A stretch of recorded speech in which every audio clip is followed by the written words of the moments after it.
Hoy, buisit! Shoutout sa tinuli ko kanina na 13 or 14 years old yon. Buisit, magtuturok lang ako ng anesthesia tas biglang tumigas yung ano. Ayun. Gulat ako dun eh. Gulat din si Duklo. Ba't tumigas? Sa susunod daw, ganon. Tuturukan lang eh. Kinakapa-kapa lang eh. Titignan eh kung saan magtuturok. Ito naman, oh, biglang tumigas. Wag ganon ah, sa mga tutuli.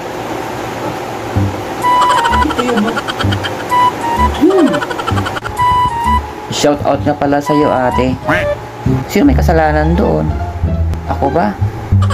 Yung hinawakan mo, nagising lang. Hindi ko naman sinabing tumikas siya. Di ba? Tsaka, titigas talaga yan, te. Kasi lalaki yan eh. Ako nga, pag hinawakan ko yan, tumitigas talaga yan. Ikaw pa kayang babae. Oh. Tapos gan ipapahiya mo ako. Ikaw ba, pinahiya ko ba? Tignan mo ngayon. Nangamatis. Oh, gusto mo makita? Ito oh. Oh, nakita mo yan, te? Ang laki, di ba? Nangamatis yan. Oh, nag-video-video pa ako.